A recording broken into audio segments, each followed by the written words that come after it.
So here's something interesting. In South Africa, like the rest of the world, two conversations are playing out. Do we go cashless, or is cash still king? And this, can you believe, is something that rubbed off the Woolies buying housewife crowd the wrong way. See, a screenshot of a Woolworths cafe poster that was alerting customers that the store would from January no longer accept cash set social media ablaze, with many users incorrectly assuming that the announcement applied to all Woolworths food stores and clothing stores and not just their W Cafe coffee shops. But this got people thinking, and myself. I was one of those people. How much hard cash is circulating in South Africa, and what are the pros and cons of this? So the thing is that the amount of hard cash circulating in South Africa rose to 182 billion rand or $10 billion last year, with orders of 84 billion rand or around 4.6 billion rand being processed on average during the December period. This is according to BankservAfrica's integrated management system. They looked at the combined total of physical cash orders by commercial banks for their respective ATMs and branch networks. The demand for cash in a fast-moving economy like South Africa that has a growing population usually requires a concerted and coordinated response from the cash regulation industry to ensure that there is an adequate supply of cash when people need it to be available. Even though the trend of fast adoption of digital and contactless payments, notably during and after the lockdowns, lives on, in South Africa, cash still has a large part to play though. The growth in overall cash usage continues to rise. Well, depending on which LSM you fall into and also what customer preferences persist.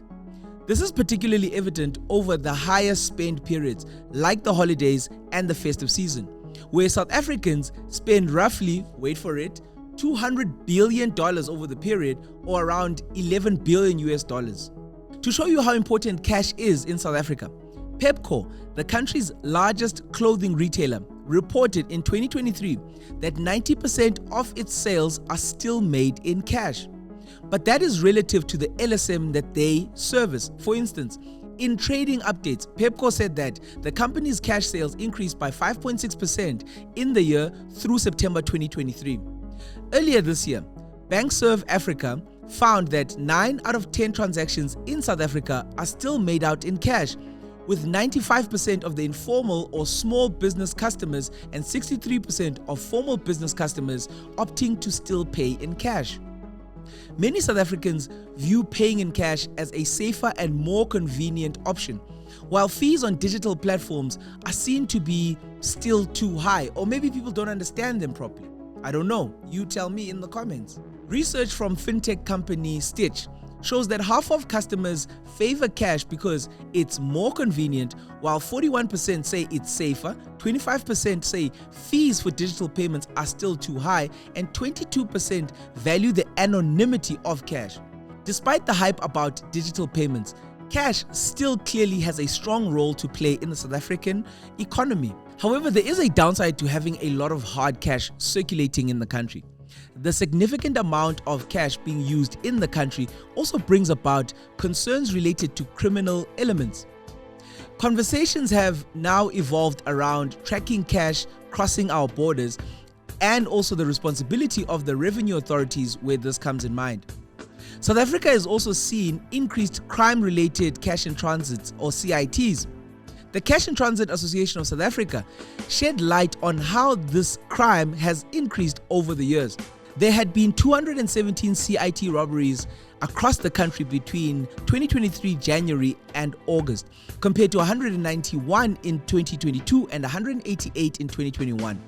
This equates to almost one CIT robbery a day in 2023. Now, even though there is an emphasis to secure and decrease the physical cash in the country, the other side of that is that the banks benefit more from this than the people on the street. So let's take this example. Let's say in an automated environment, cash management may cost a retailer with around, let's say, 2 million rand in cash receipts per month and 6 cash in transit collections per week as little as 80 cents per 100 rand.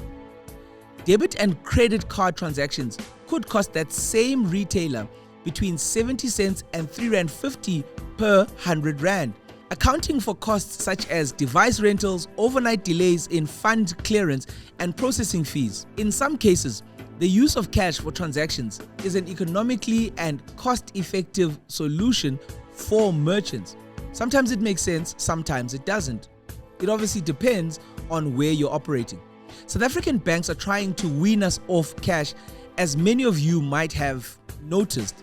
And we're also letting it happen without much protest at this point.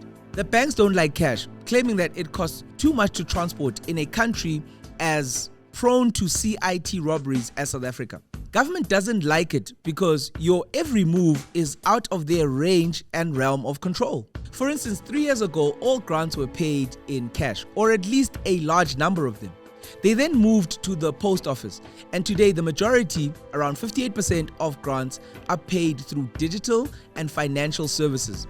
Now, the easy thing to say is that this is a good thing, but is it really? Despite some of the benefits, there are those who see the removal of cash from retail as classist and very exclusionary. Not everyone has access to digital payment methods, such as a bank account or even smartphones, leaving those individuals at a disadvantage in a cashless society, or a society that wants to be more cashless. This can further deepen the financial divide that exists between the haves and the have-nots, which will lead to a major ethical issue and a big question. Another drawback is the potential for increased surveillance and loss of privacy when it comes to the digital side of money. When financial transactions are conducted digitally, there is a record of every transaction made, which can be used for targeted advertising or even surveillance by the government or private companies that hold this data. This can be particularly concerning for individuals who value their privacy and security. It's a very touchy balancing act. In addition to this, a cashless society could make it easier for hackers to steal personal information or even people's money, as all transactions would have to be concluded electronically. Finally, there is the issue of power outages or technical glitches that could disrupt digital payment systems, especially in a country that's been plagued by load shedding like ours. In such situations, people may not be able to access their money or make transactions, causing inconvenience and potential financial hardship. It is important to consider these potential drawbacks before moving towards a completely cashless society. We have to do these checks and balances, guys. Even though I understand the need for regulating hard cash, I'm also very wary of the downsides that it potentially could bring, considering where we are as a country economically. We're still growing, right? We need to kind of figure this thing out. But I don't know, maybe we can discuss it in the comments and you guys will give me a better perspective on this thing. How do you feel about cash? Thank you for watching this video around cash and money. We hope it was really interesting and worth your time. Please check out one of these other videos and see if they might interest you as well. I'll catch you in the next one. Cheers.